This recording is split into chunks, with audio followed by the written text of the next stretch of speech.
Salut à tous, j'espère que vous allez bien. Dans cette vidéo, je vais donner enfin mes arguments de est-ce que le JJB est plus technique que la lutte à livrer. Alors, j'ai dit plusieurs choses pendant toute ma carrière. J'ai essayé de prouver à haut niveau euh, ce que j'avançais. J'ai pas réussi à haut niveau. Je pense qu'à un niveau français européen, j'ai quand même réussi à le prouver.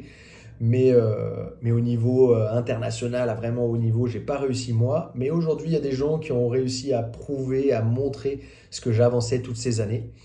Avant de commencer, n'oubliez pas, si vous voulez vous entraîner avec nous et que vous êtes sur Paris, nrfight.com, vous avez toutes les informations sur notre club, les plannings, les tarifs, etc. Donc n'hésitez pas à aller voir dessus. Et si vous n'êtes pas sur Paris et que vous voulez vous entraîner quand même avec nous, fandecombat.com, vous avez plein de vidéos techniques qui sont d'un minimum de 1 heure et demie de contenu sur un sujet bien précis. Moi, c'est ma façon de progresser, c'est ma façon de continuer d'apprendre. D'accord? Vous avez la possibilité d'apprendre avec des gens qui sont à très haut niveau et qui partagent leur savoir sur ce site internet-là. Et en plus de ça, j'ai un petit cadeau pour vous dans la description, donc n'hésitez pas à aller chercher votre cadeau. Pour commencer, est-ce que donc le JJB est plus technique que la lutte à livrer ou est-ce que le combat en kimono est plus technique que sans kimono? Je n'irai pas jusque-là, je ne dirais pas que le combat est plus technique ou que ce sport est plus technique que l'autre. Par contre, je dirais qu'il offre plus de possibilités techniques. D'accord? C'est-à-dire que, on va dire entre guillemets, ça peut être plus facile de s'amuser en kimono que sans kimono. Après, tout dépend ce que vous recherchez. Il y a des gens qui vont essayer le kimono et qui n'aiment pas, ils trouvent ça trop statique, ils trouvent ça un peu embêtant, ce fait d'être tout le temps attrapé par le kimono et ils trouvent pas forcément de plaisir. Alors peut-être aussi des fois c'est dû au professeur, c'est dû au club, hein.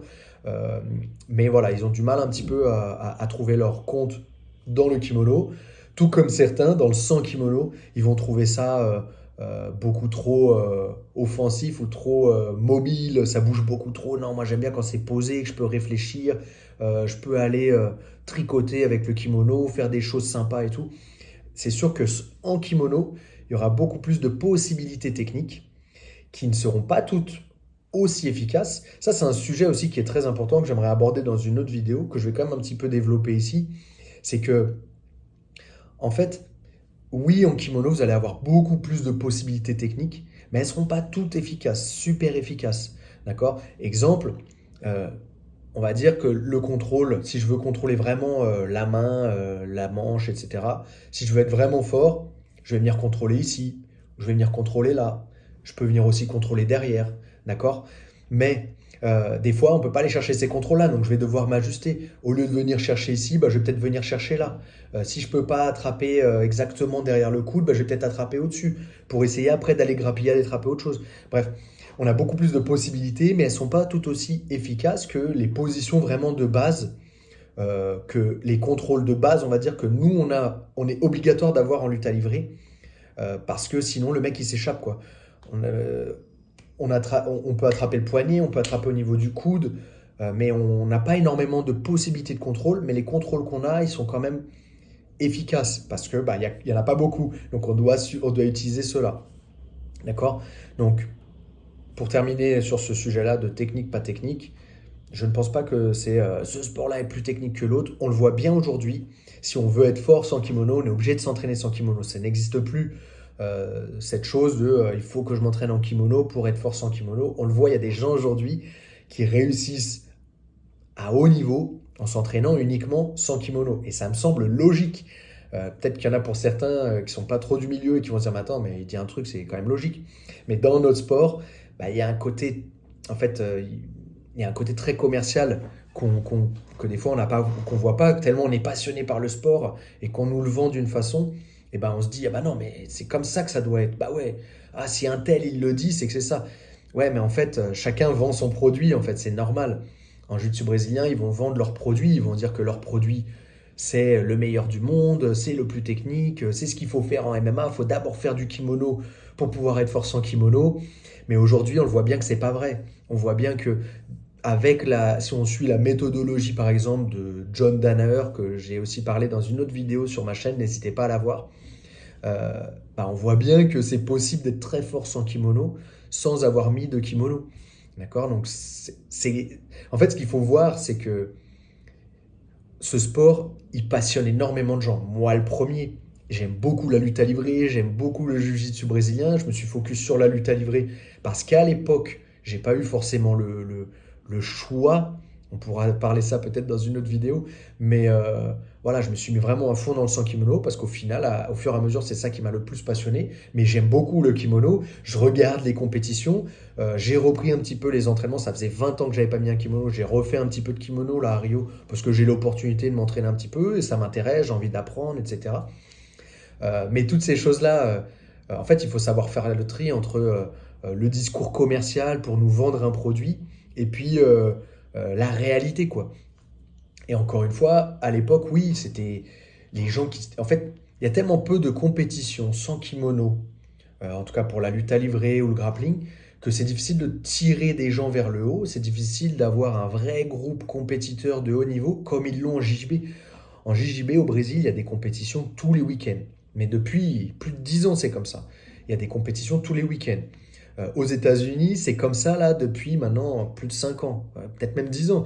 Au final, au Brésil, c'est comme ça depuis 20 ans. Moi, depuis que je viens au Brésil, c'est comme ça. Il y a des compétitions tous les week-ends. Aux États-Unis, ça doit faire peut-être depuis 10, 5 ans, 5 à 10 ans. Voilà, et du coup, c'est normal que les gens ils prennent en expérience. Et puis en plus, on peut en vivre. Donc les mecs s'entraînent dur pour pouvoir en vivre, hein.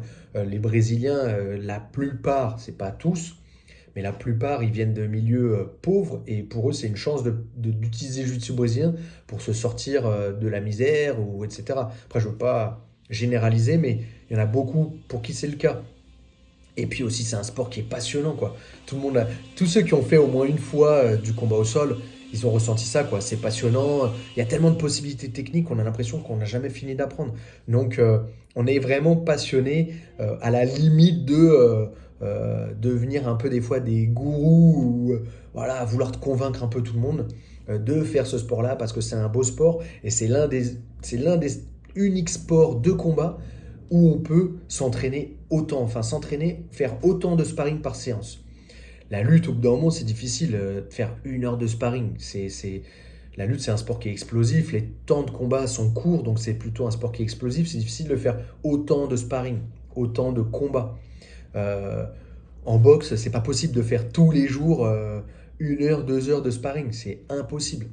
Et nous, en combat au sol, on peut le faire parce que c'est pas autant traumatisant, en tout cas au niveau des coups. Physiquement, on peut le faire parce que les temps de combat sont relativement longs, donc il nous faut quand même une bonne endurance, etc. Je me suis un peu écarté du sujet, mais il y a tellement de choses que j'ai envie d'aborder. J'aborderai tout au long sur ma chaîne YouTube. N'hésitez pas à mettre dans les commentaires s'il y a des sujets que vous voulez que j'aborde là-dessus. La différence entre le JB et la lutte à livrer, j'ai déjà fait la vidéo parce qu'on me le redemande régulièrement. N'hésitez pas à aller checker. J'ai fait une playlist exprès qui est en français. Donc n'hésitez pas à aller voir ça. N'hésitez pas aussi à aller découvrir la lutte à livrer sur ma chaîne avec Lutte à livrer Spirit. Donc c'est une web série que j'ai faite en partenariat avec Paul Belêtre, qui lui a été le réalisateur, qui a filmé, qui a monté, qui a tout fait. Et on est venu en fait au Brésil, on a interviewé les grands maîtres, ceux qui sont connus vraiment dans la lutte à livrer, pour faire découvrir ce sport à tout le monde. Et voilà, donc juste le message dans cette vidéo pour terminer, c'est méfiez-vous toujours du discours commercial. Et voilà, c'est normal, le jiu-jitsu brésilien, c'est un gros business, ils veulent attirer un maximum de gens à eux pour ramener dans leur fédération ou autre. Mais n'oubliez pas que voilà, si je veux être fort sans kimono, il faut que je fasse du sans kimono. Et qu'aujourd'hui, c'est possible, il y a une vraie méthodologie. Le jiu-jitsu brésilien, ils ont la chance, ils ont eu la famille Gracie, ils ont eu plein de personnes qui ont été visionnaires et qui ont vu dans ce sport, enfin, ils ont tout de suite su, putain, on a de l'or entre les mains, on peut en faire quelque chose vraiment d'énorme. Et du coup, ils l'ont vite rendu accessible à tout le monde. C'est quelque chose qu'on voit très peu en boxe. En boxe, c'est soit du fitness, soit c'est du haut niveau. On a du mal à être entre les deux. En boxe anglaise, en boxe thaï, dans tous ces sports-là, on n'arrive pas à rendre les sports vraiment accessibles à tout le monde. Ou c'est très difficile de trouver ça. C'est ce qu'on essaie de proposer, nous, au NR Fight. C'est entre les deux. Voilà, on n'est ni de la bagarre, ni du fitness. On essaie vraiment d'enseigner le sport comme il est. Après, bien évidemment, j'imagine qu'il y a aussi ça dans d'autres clubs, mais c'est difficile dans la majorité des clubs de voir ça. C'est très souvent soit du fitness, soit de la bagarre. Mais le jiu-jitsu brésilien, dès le début, a vu ça. En plus, Elio Gressic, je pense qu'il y a eu quand même une grosse part là-dedans, a tout de suite su enseigner ça à monsieur et madame tout le monde parce que lui aussi était léger, il avait des problèmes physiques, je ne sais pas si c'était musculaire ou cardiovasculaire, mais voilà, il avait des problèmes, il ne pouvait pas trop s'entraîner ou pas trop fort. Donc il a dû trouver des réponses techniques et ces réponses techniques, il a su les transmettre. Et en fait, on a gardé quand même ce système-là au fur et à mesure des années. En général, on arrive dans un club de jiu-jitsu brésilien, qu'est-ce qu'on apprend en premier? La garde fermée, sortir d'une position montée, une clé de bras, un étranglement. En général, c'est des techniques qui ne nécessitent pas de mouvement, de souplesse, de vraie compréhension du sport. Et c'est quelque chose, par exemple, qui ça n'existe pas en lutte. En lutte, vous allez dans les clubs de lutte libre, lutte gréco-romaine, bah ils savent pas, en tout cas en France ou dans la plupart des clubs que je suis allé voir, ils savent pas l'enseigner à monsieur et madame tout le monde. Et je pense que c'est l'un des problèmes. Et le premier qui va réussir à faire ça à l'échelle internationale, parce qu'il y en a à l'échelle locale qui arrivent à le faire, mais s'il y en a qui arrivent à le faire à l'échelle internationale, bah ça va bondir. Le sport, il va évoluer énormément. C'est des sports qui sont beaux, la lutte, la boxe anglaise, la boxe thaï, JJB, lutte à livrer, tous ces sports-là. C'est des sports qui sont beaux et qui méritent d'être pratiqués par tout le monde. Mais pour ça, il faut que des gens arrivent à, qui aient une bonne compréhension du sport, arrivent à le transmettre et arrivent à trouver des techniques pour monsieur et madame tout le monde. Et peut-être que dans ces monsieur et madame tout le monde, on va arriver à sortir peut-être des gens, des compétiteurs ou des gens qui vont avoir un très grand niveau. Et je pense que Danaher, comme je l'ai dit dans ma vidéo, je pense qu'il a eu, il a eu et il a encore ce rôle-là dans le combat sans kimono. Il a réussi à rendre le combat sans kimono beaucoup moins, on a beaucoup moins besoin de force, donc de physique, de cardio, de grosses qualités physiques en explosivité, puissance, etc. Il a réussi à récupérer les techniques et à les transformer pour les rendre simples et très techniques pour que tout le monde y arrive. Voilà, donc c'est possible aujourd'hui d'être fort sans kimono, sans obligatoirement faire du kimono, de passer en gros par la méthodologie du jiu-jitsu brésilien. C'est possible, il y a une autre méthodologie dorénavant pour le sans kimono.